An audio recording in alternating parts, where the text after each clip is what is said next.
แล้วเดี๋ยวมาเดี๋ยวสิไปเอาคนไหนได้เอาพี่น้องเนาะเปลี่ยนเพนเนาะว่าสิแหมรถคนน้อยนอนคนน้อยบ่นอนคนไข้แน่พี่น้องเนาะก็เลยบ่อยากรบกวนให้เพิ่นนอนซะไปหาหมอเอาป่วยเฮ็ดได้ไปช่วยบ่ช่วยเชื่อบ่ว่าไว้เช็ดแผลมึงทำได้เอาไว้เช็ดแผลชื่อบ่เอาน้ำเข้ามาชื่อบ่เอาน้ำเข้ามาเช็ดบ่มันจะลงไว้เด้แม่ใช่บ่แม่นดีได้ตัวเอากินให้เบิดมันกินเบิดบ่เฮ้ยมาเพื่อทีมงานบ่โยกบ่บดมือป้าอะไรบ่บดกับมือป้ามาบ่เฮ้ยมาเข้าอะไรมือป้ากันติเนาะบาทนี่เฮาสิกินกันจักบาทนี่เอาถ้าที่จริงแล้วมันก็บ่ได้ไกลเกินไปดอกหนทางมันยากทางมันยากซื่อๆทางมันเป็นหลุมเลยปกกระเป๊กโหเนาะตกอีกทิศนึงเข้ามาบ่ได้หรอกบ่แม่นบ่กล้าว่าบ่ได้บ่มันเริ่มบวมแล้วเนาะในโรงเรียนได้เห็นบ่หอมโรงเรียนมันบวมเลย คนย่างแท้ยังได้เว้นก็มันได้บวมอยู่หั่นยากบ่พี่ได้ว่ามันสิบ่แล่แต่บ่บัดนี่มันต้องเ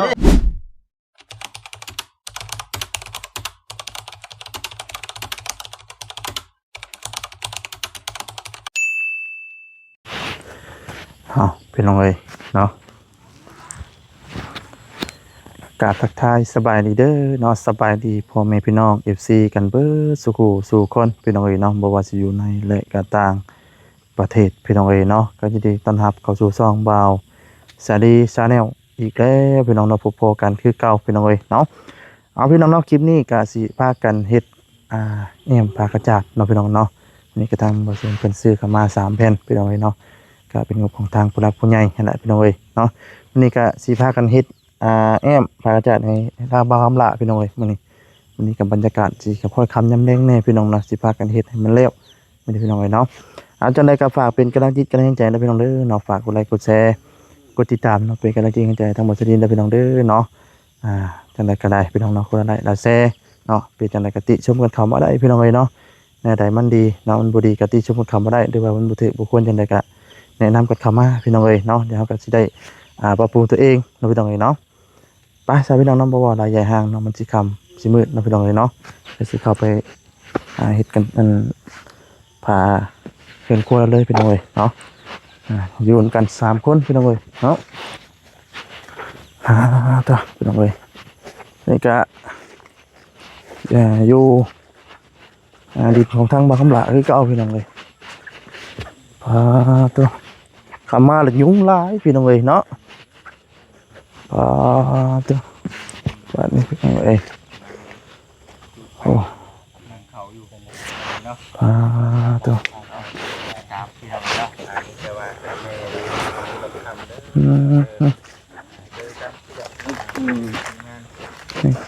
สบายดีเด้อทางโมเซนจุพื้นจุไฟบ่คำลาทีหนึ่งเข้าสู่ทีมงานกินบ่มื้อนี้จุไฟติดอยู่บ่เนาะติดอยู่บ่จักเว้าคำบ่ติดน่ะสิดังให้เบิ่งบ่จิตสิจุไฟให้เบิ่งบ่จิตคนดังนะบ่จิตน่ะดังเนาะยามมื้อเช้าดังซุมื้อว่าซั่นตอนนี้กำลังจุไฟ1ข้าว1น้ำเนาะพี่น้องเนาะคนเอาทานแล้วบัดนี้เนาะเบิ่งพี่น้องเป็นครั้งแรกที่นี่ที่เห็นแม่นแต่สิค่อยคำยำแรงอ่ะเด้อนี่ค่อยคำยามแรงเลย6 โมงเลยเด้ค่อยคำยามแรงแล้วพี่น้องกำลังตั้งใจโมเมนต์ครั้งแรกเลยจากเต่าอันนี้เนาะแม่นบ่เต่านี่ครั้งแรกเต่าตัวนี้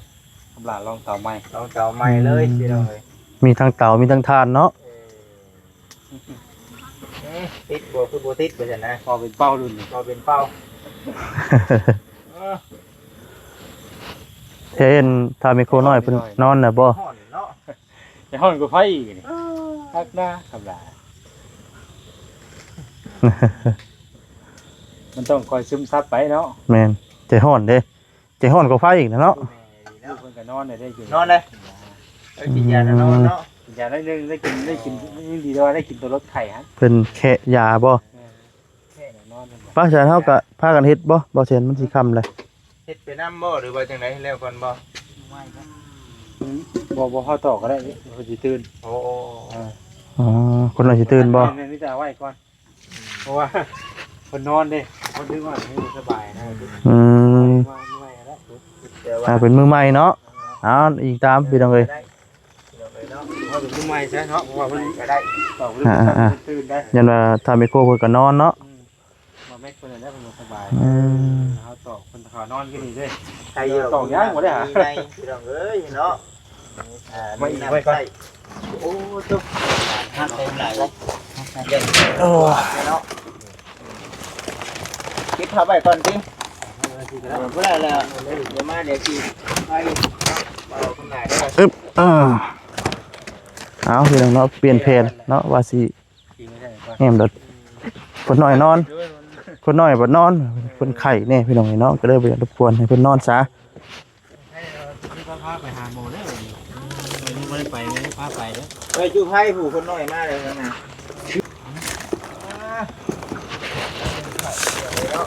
อ้อเอ้ยเนาะ แล้วอะไรกับจมูกนี่ทั้งหมอครับมาช่วยเดียวเนาะ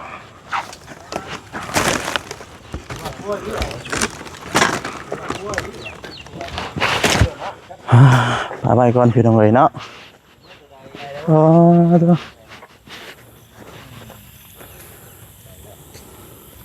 มาบนแจ้งที่แล้วมันจะทิ้ง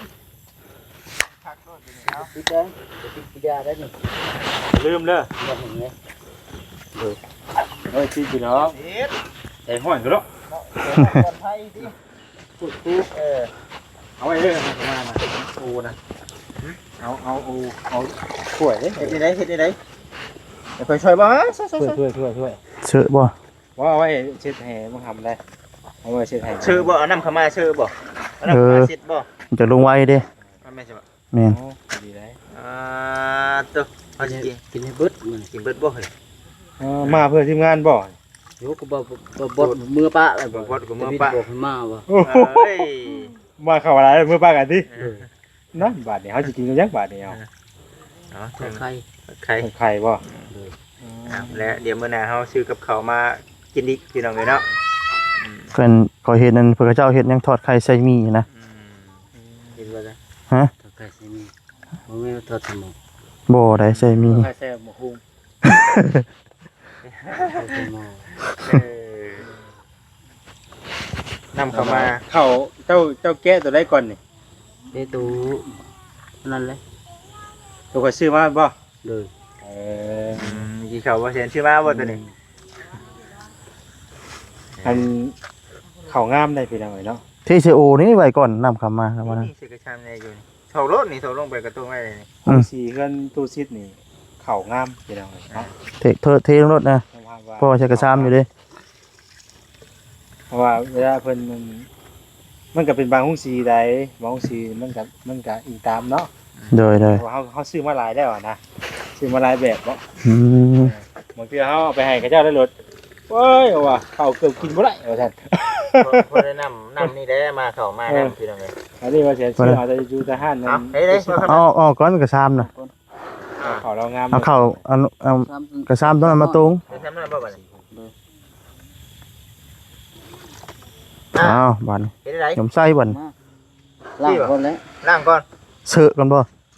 เสือเขา เฮ็ดได้มั้ย ล่างว่าจ้ะมาล่างแต่มาผู้ โน้ล้างแบบมันมีกินน้ำมูกด้วยบ่ล้าง อัดถูก ข่อยซื้อแล้วข่อยก็ดึงไปเลยข่อย แม่โอ้เด้อ เอ้านึ่งแล้วบ่เจ้า มันก็วิตามินมันก็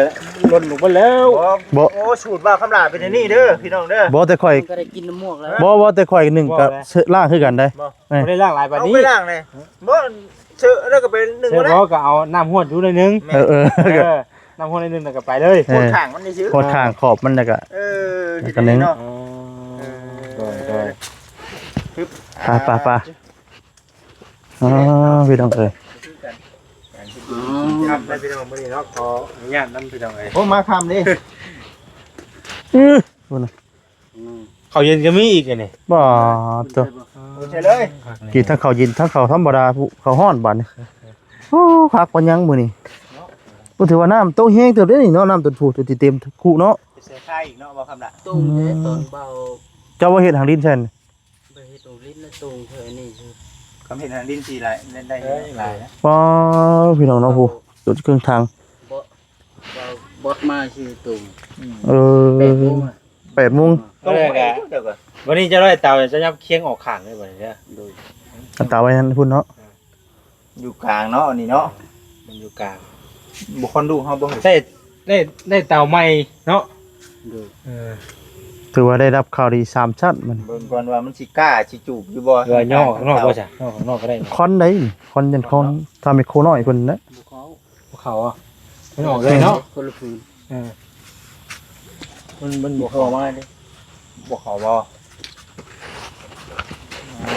ตัว เอาล่ะ สบายดี นี่กินยาเพิ่นนอนอะไรกินนี่ตะกี้ว่าสิแอมแล้วเพิ่นนอน จะมา ก็ได้เป็นมือใหม่ จะกินอยู่บ่จะมา บ่ายมันช่วงเลยบ่ ขึ้นนี่ก็ นอนเลย ไข้ขึ้น ก็นอนหัวเสียงนะ คนน้อยเนาะ กว้างกันเลยยาหาเพิ่นอยากกินยาได้เรื่องจริง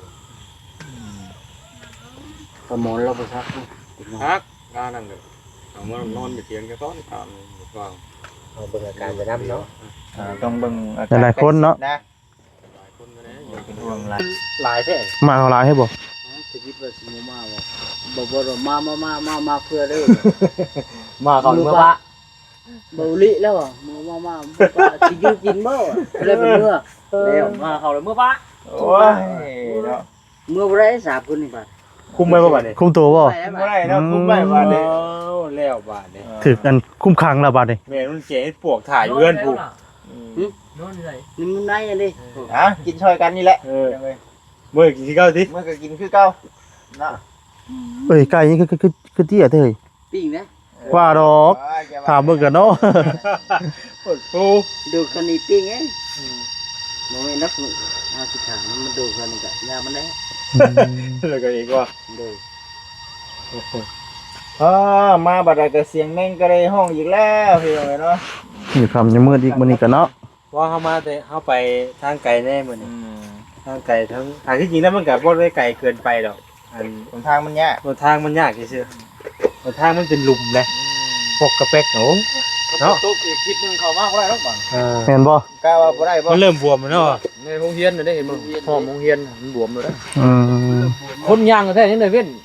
ก็มันได้บวม อยู่หันอย่าง เรี ยาย ก บเรียบพี่ได้ ว่ามันสิบ่ได้แต่บ่บัดนี้มันบ่ ไงหมอเด้ สิบ่วกแล้วบ่บัดนี้เนาะ น้ำยาหมกบ่ซื้อน้ำหมก เอิ้น บ่เลย เอิ้นพาหมอ ที่จะได้น่ะ เข้าคนนึงละลายแท้ นั่งอยู่น่ะ นั่งลงเนาะ เพิ่นหนึ่งเพื่อทีมงานเหมือนกัน กูบ่เบาลีก็มาว่ะมาเพื่อเลยเมื่อปะเลย อืม อยู่กินลีบ่ว่ะอยู่ว่ะเดี๋ยวตัวมาแล้วนี่ อ่า กำลังหนึ่งเข่า ต้มบ่ มาแล้ว บ่คำลาถึกต้มบ่ต้มคักต้มแน่ต้มจนเปื่อย เกือบเปื่อย นี่ดังนี้นะโอ้หยอก เปื่อย ถ้าค่อยสิกินได้ว่า ไม่ยากนะไงกันหนึ่งเพื่อลูกเชิดแล้วนี่ก็ได้เลยบ่ยากนะ อันนี้มันยังชานี่แกงเฮ็ดบ่นี่ เก่งเฮ็ดสมอง แกงเฮ็ดจะถวยแต่นี่ เฮ็ดว่านี่ได้เป็นได้เอาไปว่านี่น่ะ ไปกินครับ บ่ได้กินซับ กินชับดิ บูด พูดแล้วเนาะน้องบ่อุ่นไว้ ก็เฮ็ดพอกินต้มนึงครับ ใครกินตัว ราคากินอิ่มเลยเก่งเฮ็ดว่ะ ทีนี้เราจะมาเห็นเฮ็ดดิโอ้ยคักนาเพิ่นน่ะ เนาะผักเนาะของใหม่นี่เนาะ จุกจะเจ้าบ่ เจ้าของใหม่นี่ ซื้อมาวันนี้ก็ได้ใช้งานวันนี้แล้วเนาะ ยันดินขึ้นหาไม้ห้องนี่ อันนี้ เต่านะ เต่าดิ ดินขึ้นมันซึมขึ้นเปียกรู้ไว้ ต้องหาแนวได้ แป้นปู อ๋อต้องเอา นี่ เป็นอะไรอันนึงเนาะพอ โดย ดินขึ้นก็มันรู้ไว้ มันชื้นเนาะหาเนี่ยตั้งเอาไว้ เป็นกระทั่งนู้น แป้นตั้งไว้โอ้สีมันก็เลยห้องเย็นๆเนาะ ฝั่งทางเพิ่นก็แม่งตะโอดบ่ซั่นเนาะ ถูก เอิ้นบ่คือกัน มีบ่ จัดตัว ไม่เป็นบ่ เด้นี่ไม่ก็ได้นี่ก็ได้นี่ ไม่ห้องเลยเนาะ ไม้ห้องเนาะไม่ได้แปลงเนาะ ก็จังนี้ ตั้งดินโน่เต่าก็มันรู้ไว้ แม่น วัน แห นี้ ละ อ่อน หลายคนบอกวันนี้มาครับล่ะ ลาย หลายมันบ่ เรือสาม 3คนคือเก่า หลายคนมาเนาะ บ่บ่สิรู้จักติตอนเช้า นี่ก็พากันไปทั้งเงินแกงกระเป๋ามื้อนี้ก็สิมาซ่าตอนนี้ก็ว่าสินั่นอยู่เพราะว่าเฮาก็มีเวียกนั่นเนาะ โดย ไปแกงกระเป๋าก็เลยไปทางนั้นก็ ผลนี่เนาะ โอ้ฝนก็ตกอีกดอกเลยเฮาก็ออกมาแต่เช้าบ่ได้อีกเนาะบ่จิตเนาะ จะเช้าบ่ได้ ตอนได้คือว่าโอ้ นี่แหละพี่น้องเอ้ยจะ แม่นอยู่ว่าเฮาขี่รถใหญ่แต่ว่ามันก็ลำบากในการนั้นนะการไปกันมาสินะ แม่นแล้วเนาะ แต่ว่ากันนั่นอยู่พี่น้องเอ้ยเนาะมันเป็นหยัง เรื่องแอม เข้ามาได้ ไม่ได้นี่เรื่องแอมนี่เอาสิแอมฮอดใช้นี่ เฮาบ่ต้องเอาจำตั้งดินนะบ่เนาะเอาขึ้นยอดๆหนิดนึงเนาะ มันสุดได้ตั้งมัน จะเป็นได้เนาะ มันเดือวะ เดือไก่ลัง เหลือก็ได้ตั้งนะ จะได้สิตัดได้ ตัดออก ตัดครึ่ง ตั ได้ ดบ่ได้ตัดมันก็เสียภาษีเก่าเนี่ย ตัดครึ่งสิแล้วก็เอา ได้ นอน ตั เอา ด ที่ ตัดครึ่งนะบ่ ตัดครึ่งแล้วก็เอาตัวนี้เฮ็ดเครื่องนอนบัดนี้นะ เฮาสาระแผ่นหนึงเนี่ยเฮาบ่พาเอาใส่วัตถุแผ่นสิบ่ แม่น มันเดือเฮาก็เอาไว้เนาะ โดย ดีแล้วพี่น้องเนาะตัดตัดไปแม่นได้เลย ตัดนี้ แล้วเฮ็ดควงเอาบัดนี้เนาะ แล้วเฮาก็แอมเอาข้างหนึงนิดนึงอะเนาะ แม่น บ่ได้อันบังนิดนึงอะนะบ่ได้ย่างทางเข้ามานั้น บ่ได้บังลมบังแดดบังหยังอะนะ ต่อชาเนาะ เราต้องปล่อยช่องลมน้ำไหนเนาะขังบนไหลกับจูไพ่เราลงไว้ อูดตัวเองบ่ อูดตัวเองมันต้องมีช่องลมน้ ไม่ส่งลม ำโอ้ยช่องลมเลยบ่ได้เด้เหรอ อ้ำเลยเนาะ ตอนนั้นปล่อยแล้วตั้งปล่อย ทางนี้นะบ่เนาะปล่อยลง ปล่อยเลยทางนั้นแสดงว่าจะคือทางนี้ เพราะมันบังนี่อยู่ได้อนะมันบังนี่อยู่นายท่านกับก็มิ่นมาอยู่พี่น้องว่าอย่าให้ เปลี่ยน พอ บ่ เอาผ้ากระตาดใช้ตัวสันคือเอาผ้ายางมาสันนะพอมันผ้ายางรุ่นนี้มันก็ยังดีเลยพี่น้องเนาะ มันจะฮ้อน แต่มันฮ้อนป่ะ ฮ้อนบ่ มันอากาศบ่เก่า เขาประเดดให้กระเต็กขนาดประเดดได้ เอาอุบคักอุบแน่ติ อันนี้ก็ ผิวเลย ครับว่า อดทนเอาเลยเนาะหากปลากระต่ายก็คือว่าเนี่ยมันก็ฮ้อนที่เก่าได้ก็บ่มันฮ้อนน่ะ แม่นเลย ก็จะว่าเปิดปากก้างเอาแล้ว เขาเอาขังเขาก็เปิดน้ำ เปิดเอาน้ นี่ว่าบ่มีเปิดให้ยิกเลยนี่ สำหรับเขาขังแล้วทางนี้เขาก็เปิดเอาทางนี้ เปิดตัวนี้เนาะ เปิดทางนี้ อันตัวทางนั้นเป็นหยัง ทางนั้นขังทางนี้ เขาเปิดออกแล้วบ่คือไปได้เนาะ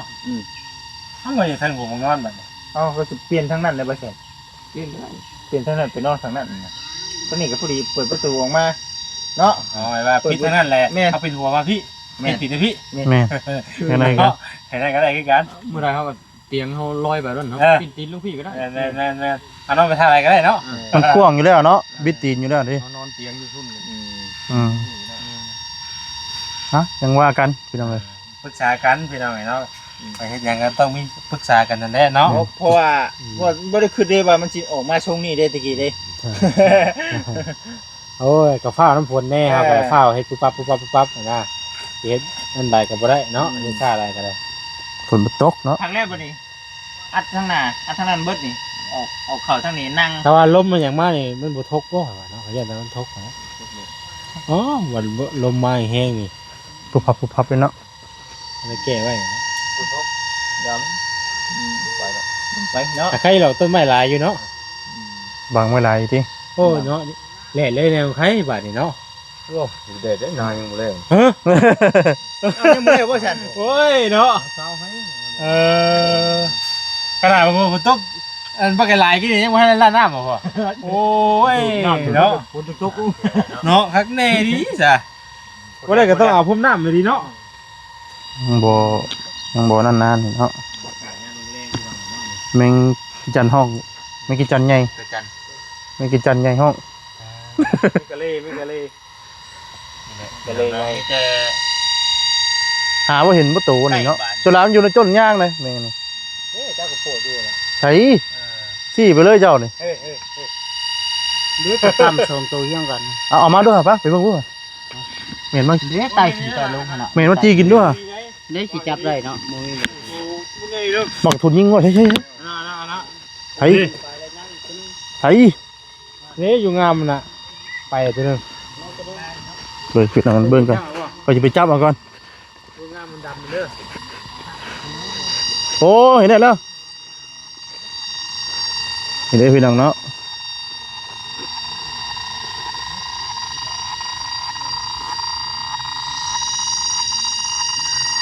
นี่เพิ่นน่ะสิ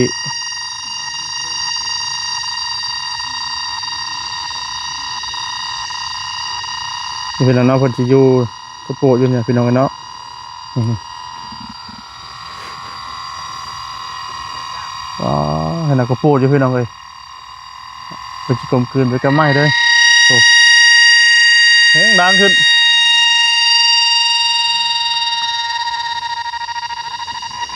อันนี้ตัวผู้นี่นะตัวผู้ได้ตัวผู้เอาตัวแม่มันสีนั่นบอสแต่หอยยังน้อยตะกี้มันกระทุนได้ยิงเอาตะกี้ทำไมไม่ไปตีเอา เต่าใหม่เนาะพี่น้อง ถูกบ่ พระเจ้าเนาะ ย่างเลยเนาะย่างซีนเลย กินหมูกระทะ ทำหลายเคยกิน ลืมถาม เคยอยู่ เคยอยู่เจ้าก็ว่าบ่เคยผัว เขาผู้ใด พอจะได้ซื้อไว้ เพราะสิได้กินน้ำกัน เฮ้ย ผู้ใดเขา บ่ต้องถามวันนี้บ่ได้กินแต่เหิงเนี่ยบ่หมูกระทะ กินไปอยู่ในเขาเมียผม เติบแล้ว จะยำใดเนาะจะดุนกินข้าวกับนี่กับพ่อกับเมีย บ่เคยกินเจ้าซื้อไว้กินไว้จะมีซื้อไว้อยู่ โอ้ยเนาะบ่ต้องเทื่อที่ว่าเซ็นว่าเซ็นนะถึงเรียกมาบัดว่า พวกโต เลี้ยงไหนเนาะ ผ่านอยู่บ่ล่ะ หันมาย่ำคนแบบไปอยู่ข้อหมูอะไร มันว่าคนไปอยู่พวก ทำนี่แหละบ่ต้องว่าหลาย อ้าวจะชูเรื่องใช่ป่ะ เอ้าไปเอาอีกแล้วบัดนี้ให้สิมาปัญหาก ระดาษมันทะเลจบเด้เอาละต่อละต่อ เอาเบิดเลยนะ เบิดเลย เอาแล้วจะไปท่วงมันกับเบิดเร็ว เด็กหมูบ่บัด ไป นี้ จวดเนาะ หมูเด้ออัดไว้วันนี้ก็แม่น ดิ บ่ข้อหมูอันนี้กลางคือหัวปลาฮะข้อหมูนั่นน่ะก็ไปโอ้ไผสิเขามาคืออยู่ข้อหมูคืออย่าได้อยู่รถผู้เดียว เจ้าเห็นเจ้าไปนอกที่สุเดนนะก็ใช่ว่านี่ก็ได้เอาเจ้าไปอยู่พวกหมูบัดนี้บัดนี้ก็แค่นี้ได้ละพี่น้องเอ้ย ขำมาแล้วปัด ใคร นี้ อยู่ใน เนาะ คันว่ามีทานมีเตาดินั่นมันสิใครกลัวแบบนี้ เอาหมูคอนนะ โบคอนแล้วก็ อืม มันติดแล้วก็แล้วเลยเด้ พี่น้องเนาะเป็นมืออื่นพี่น้องเนาะที่จะแอมพาผู้นี้ก็ผู้ดีว่าทั้ง บ่ได้ ถ้ามีคนน้อยเพิ่นนอนพี่น้องเนาะเพิ่นบ่สบายเพิ่นไข้พี่น้องเนาะก็เลยบ่สบายกันแอมบ่ได้แฮมจำพี่น้องเลยเนาะขอโทษขออภัยนำหลายๆเนาะเป็นมืออื่นเด้อพี่น้องเด้อเนาะพี่น้องเอ้ย บ่ได้แล้วเพิ่นดึง ไปครับพี่น้องเนาะวันนี้ก็สิได้ขอคลิปซะก่อนพี่น้องเนาะผิดพลาดประการใดขอโทษขออภัยนำพี่น้องเอ้ยเนาะสวัสดีไม่แฮงเบ้อทุกผู้ทุกคนนะพี่น้องเด้อน้องอำลาฟ้าจะไปก่อนเนาะสบายดีพี่น้องสบายดีพี่น้องเอ้ย